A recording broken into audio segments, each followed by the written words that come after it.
and welcome back to my channel. Today we are going to be reacting to and breaking down Opera, which is a 1987 film by Dario Argento, an Italian director near and dear to my heart. Listen, full transparency, I am not fully versed in Argento's work. He's brilliant as far as what I've seen, which isn't much. I've seen Suspiria, I've seen Phenomena, which I think is also called Creepers,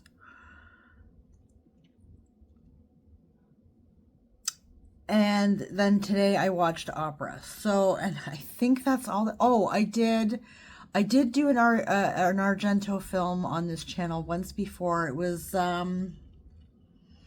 like an anthology. I can't remember what it was called now, but I'll put it on screen somewhere. It was a good movie. Listen, he is such, and I believe he's still filming. I'm not 100% sure. I think that I did a dive. I fell down a rabbit hole today. And the last thing I think I saw that he had done was like 2001, I think. I think that's what it was. So it's been a minute, but he is just, his use of shadow and color and atmosphere. I love his work. I love his work. He can be very graphic, shall we say, but to me, in my opinion, it is very well done. Graphic doesn't bother me at all. Yeah, it's very well done, and yeah, I just thoroughly enjoy his work, and I'm excited to dive into more. I am also going to mention now, I'm going to get into the movie, but do stick around if you're interested in Argento or his work, or if you want to learn, because like I said, I fell down a rabbit hole today, and I have some notes. I'm going to get into some stuff. I don't often do a dive after the movie, but I did a couple of dives. I went down a couple of rabbit holes. So let's just get into this first. So our movie begins with meeting a prima donna, which I had to look up what that meant, because though I've heard the term before, I didn't really know what it meant.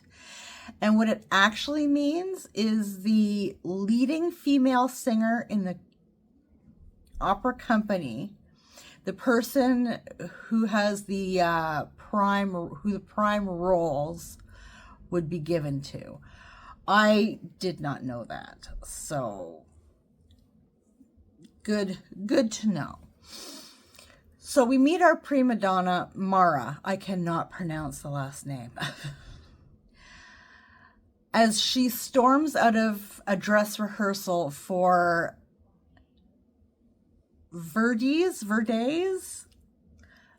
Macbeth, which I had to look that up as well. So in case you don't know either, it is a Macbeth opera in 4 acts by this Verdi. This is the last name. I can't pronounce. I don't even have a chance in hell on pronouncing the first name.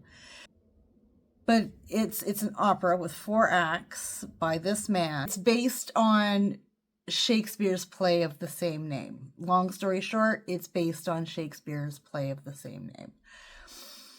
I was confused when I saw this Verdi and Macbeth, because I am quite well versed with Shakespeare. I do love me some Shakespeare, so I was confused.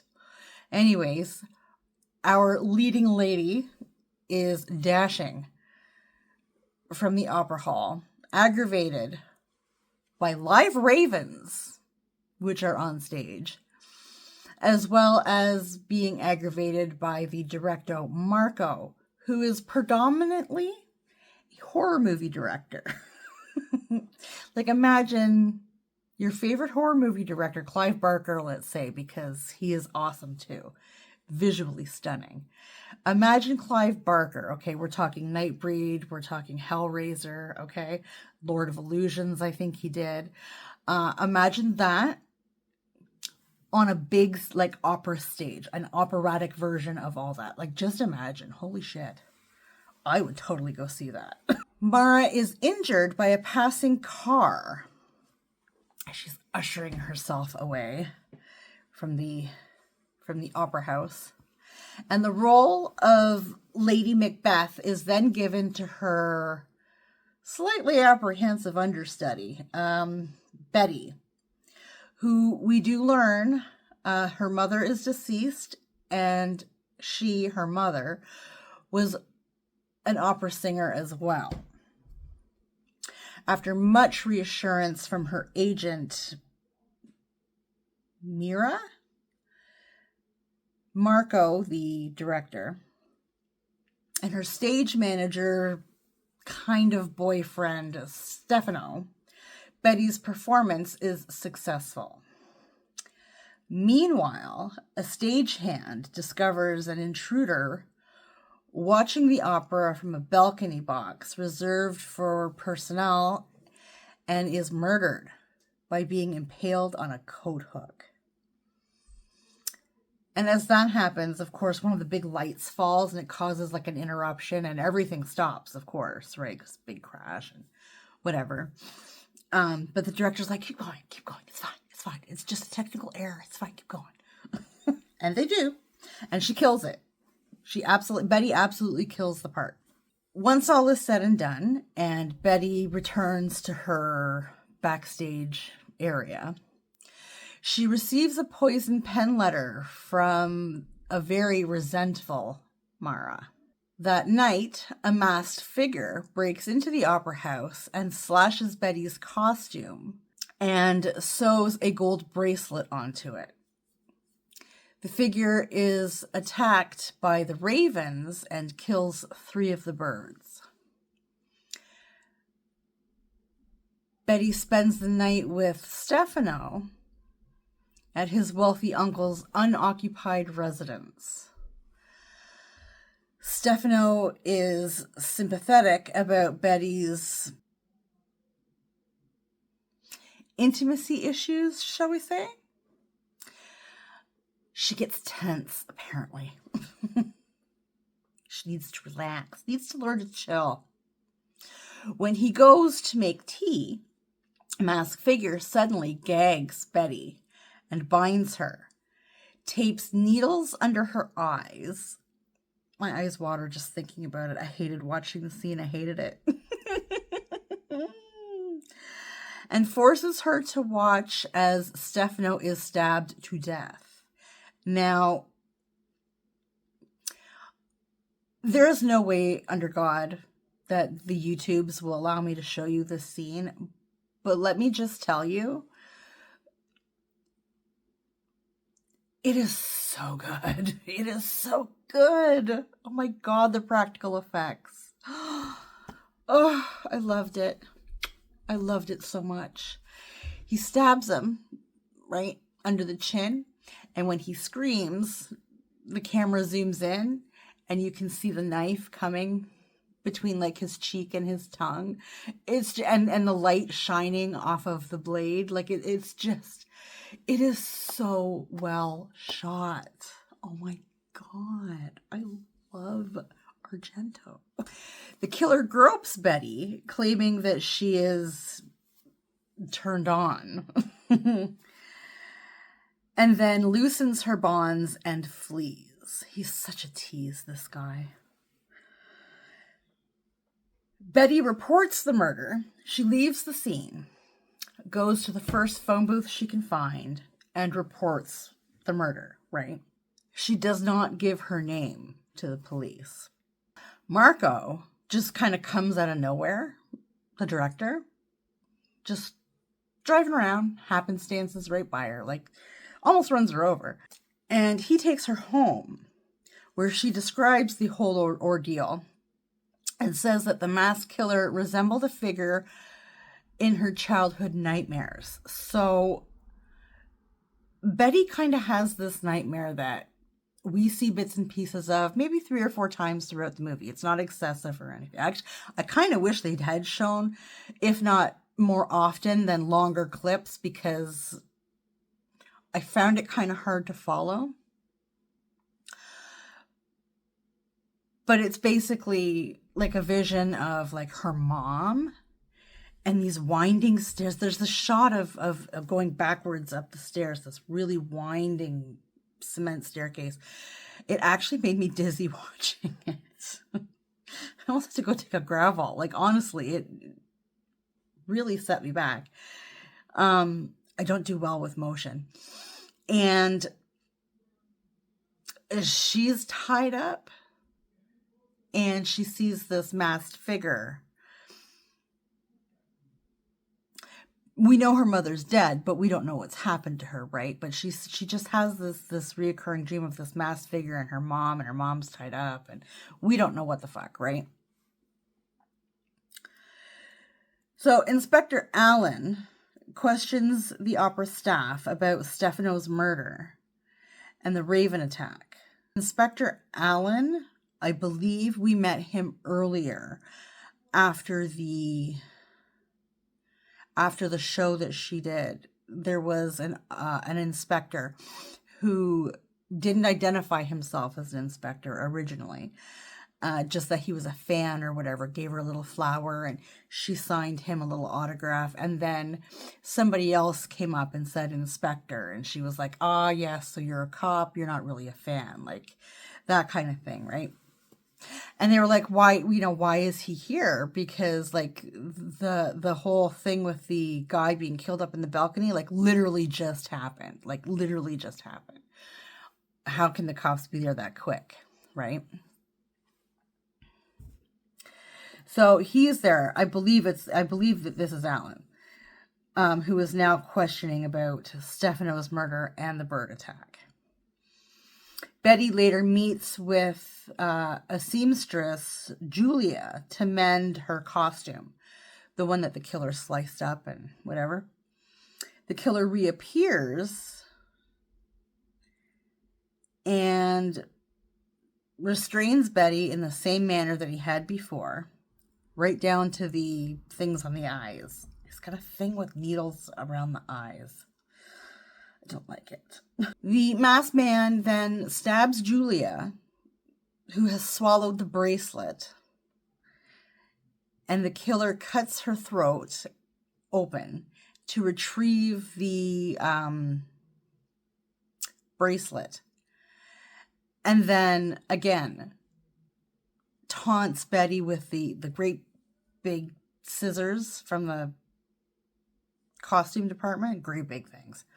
Kind of, scrapes them up and down her blouse. It's creepy as fuck. And then half-assly cuts her free, like enough that she could break the rope. So he takes off, she breaks the rope. Yeah. This thing with the seamstress, though, I gotta tell you, I was yelling at the seamstress the whole time. She's so friggin' dumb. Like, she deserved what she got. The seamstress deserved everything she got. I'm just saying. She was very, very, very, very dumb.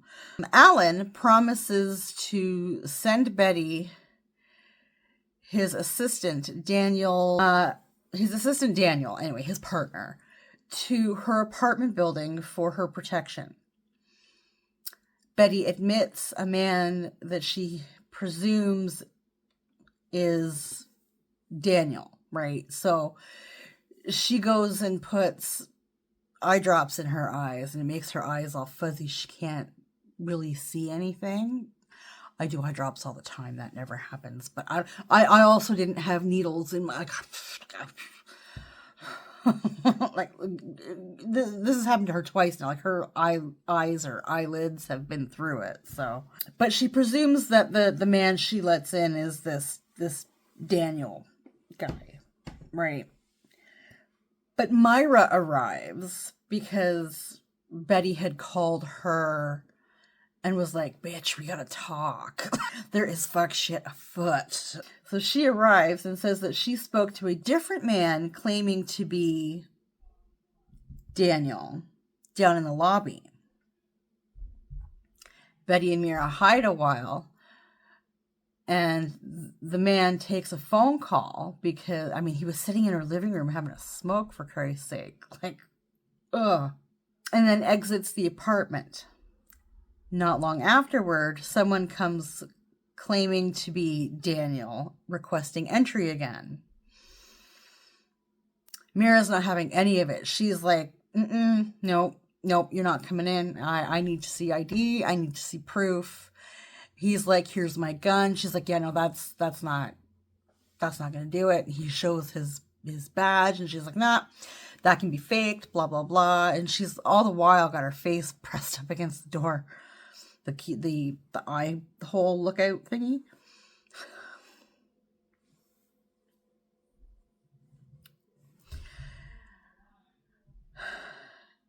And she's eventually shot, like in the eye. In the eye!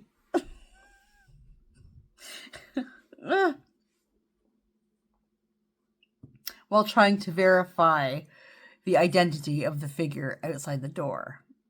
The whole time. It happens twice. It happens at another door too, where they're looking through a peephole or whatever. And I'm just like, I got a thing with eyes. And I'm like, listen, I've had enough eye trauma for one fucking day. Like, can we just not, please? Betty hides as the killer breaks into the apartment.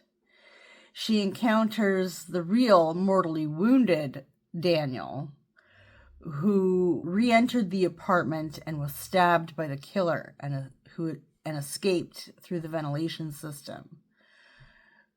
Betty escaped through the ventilation system with the help of a neighbor girl, who we do see kind of in the beginning when everybody goes to Betty's place to let her know that she has the she's no longer the understudy. She's the main character for that night. And we see somebody up in the vents looking down on her. And the whole time you're thinking it's this crazy person. It's this little girl. She likes to crawl through the vents and spy on people. Betty meets with Marco, who has a secret plan to identify the killer during a performance. This guy is very cinematic. Listen. Betty has a recurring nightmare in which she discovers her mother bound and in a dilapidated room, with her face reflecting in a mirror while a woman screams, then falls silent. After which, Betty glimpses a masked figure. Again, this is sort of the dream that we keep seeing in bits and pieces, like 3 or 4 times throughout the movie. I don't fully understand it, but it's fine. Recognizing their attacker, Alan, the birds gouge out one of his eyes. Alan shoots at Betty and flees, then later abducts her from her dressing room. Alan reveals that he was enamored, a little bit taken by Betty's mother, who had him torture and murder young women for her gratification. Yeah, Betty's mom was a sick, twisted individual. Young Betty partially witnessed one such murder, which haunted her nightmares. So while he's retelling this, she is remembering her mom being in the room when this masked man killed another woman. Like, through the whole thing, we're wondering who this other woman is. Like, we kind of figure that one of them is the mom, but we don't know which one. So, yeah, that sort of clears that up. Alan eventually killed Betty's mother due to her escalating demands and refusal to have sexy time with him. Betty's resemblance to her mother has now revived Alan's bloodlust. Alan blindfolds Betty and binds her to a chair and stages his exit scene by setting the room on fire and kind of goading Betty into shooting him. Like, he gives her a gun and tells her where to aim because she's blindfolded, and kind of goats her into shooting. Betty breaks free and eventually escapes the room. Now, she does do something, like she gets the key from the body, right? She, like, the whole room's on fire. She does manage to get the key from the body and get it in the lock, but for whatever fucking reason, it doesn't turn the lock. She actually breaks the key off in the goddamn door. But our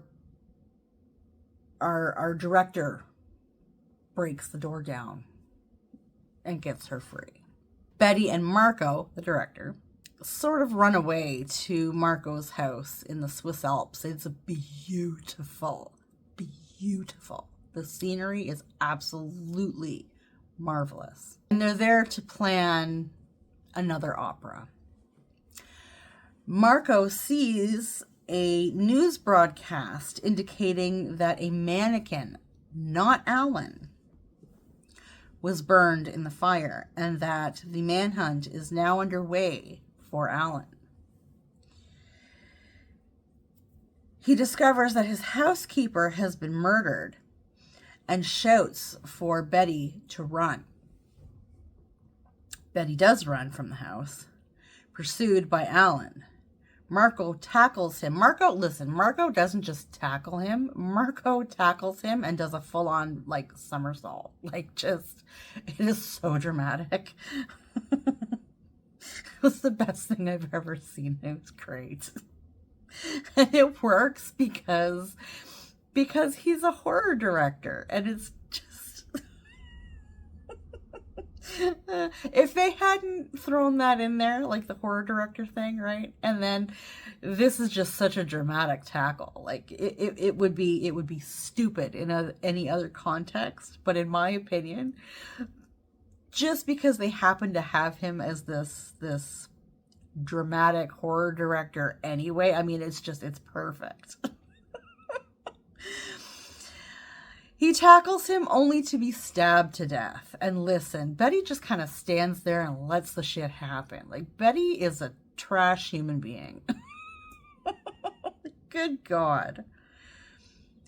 However, she does bash in Alan's head with a rock, so there's that. And the police arrest him as Betty declares that she is nothing like her mother. Betty finds a lizard trapped in foliage and sets it free. There's a little bit of a monologue in there about her not wanting the people. She wants the nature and the flowers, and she lets the lizard free and, like, gives the tall grass a great big hug. Like, it's Ario Gente. That's the kind of shit he does, okay? It's fine. It's fine. His stuff is a little weird, but it's fine. We love him. It's him, and we love him for it. It's great.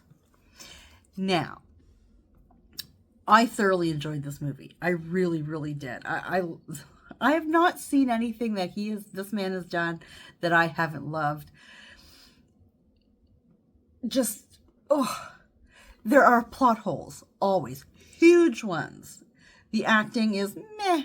I mean, it's all dubbed in English. It's Italian movies all dubbed into English, right? I mean, I'm not going to say that the acting is terrible. The dubbing is what sounds terrible, right? It's not their words. So you can't judge a dubbed movie that way. Just saying.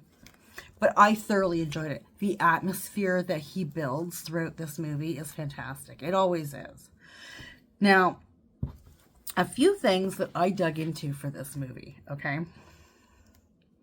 It was co-written and directed by Dario Argento and released in December of 1987, okay? This movie, back in 87, in Italy, grossed 4.7 billion lire. I did some checking.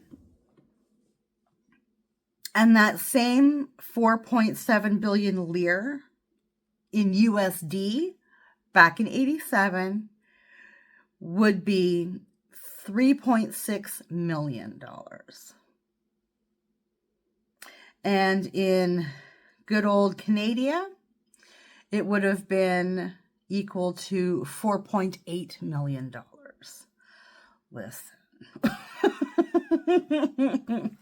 He did good.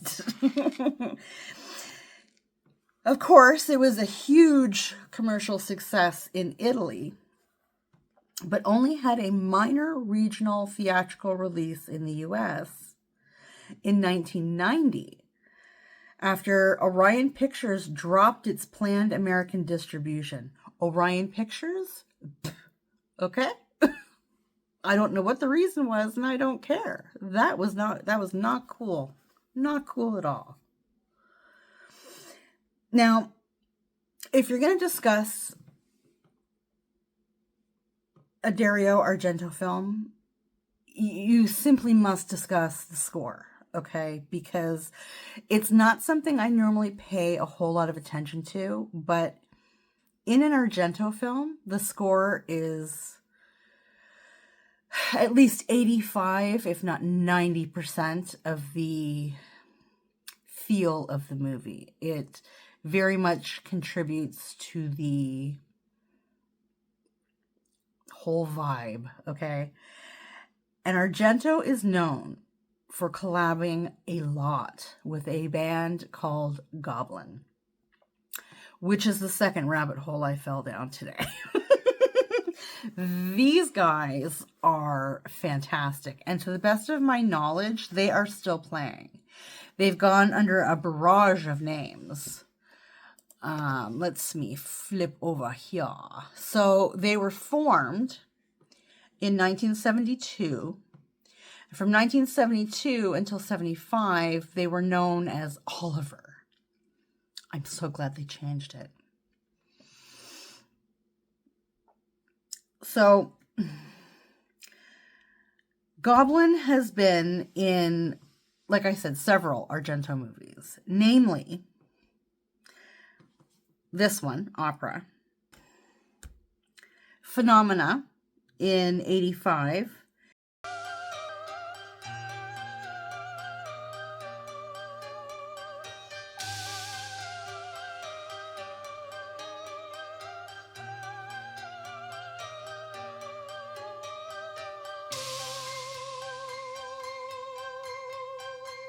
That was with Jennifer Connelly and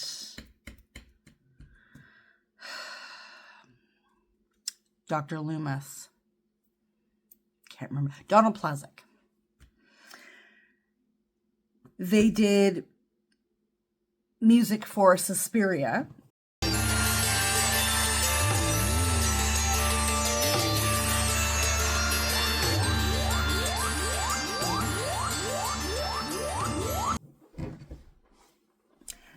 And I have known of Goblin for about as long as I have. Well, they did music for, I think they did music for Legend.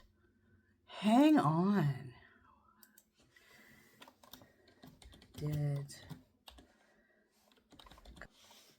I can't remember the exact year. Oh, no, Goblin did not. See, they sounded very similar.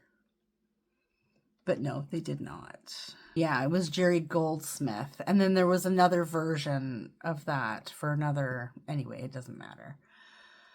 I know there's two versions of songs. And I couldn't... Yeah, so Jerry Goldsmith, and I thought maybe the other one was Goblin, but it's not. Anyways, what I found most interesting in digging around with Goblin was that George A. Romero actually used them for a couple of scores in his 87 movie Dawn of the Dead. That kind of blew me away. And if I can find a clip to play for any of these, I will put them in, and we will just pray to the YouTube gods and everybody else that I don't get spanked for it, okay? Because listen, I'll even put a link to their, because I found Goblin has a YouTube channel. I will link their YouTube as well, because They are fantastic. They are considered to be Italian progressive rock. I only know their movie scores, but like I said, I will link their YouTube, and I'm going to be doing some checking out. I know they have stuff on Spotify. I did some digging on these guys. I found a lot. I will even, if I can, put a list of their catalog up because I think these guys need more recognition. Like, I'm just saying. The rabbit hole I fell down, okay? But anywho, this is plenty long enough, I think. So I had to put my book of good ideas away. Ridiculously good ideas. So yes, this was a lot of fun. I always have a very good time with Dario Argento, always. So if you enjoy this and you want to see some more awesome Italian films, especially by Argento, I would be more than happy to dig into his catalog because I think he's brilliant. I think he's an amazing storyteller. His aesthetic, everything. I love everything about his movies. I don't even care if I don't understand absolutely everything in the movie. I'm fine with that. I'm absolutely fine with the ride. So let me know what you think. Do check out Goblin. I think they deserve it. So until next time, take care of yourselves, and we'll see you in the next one.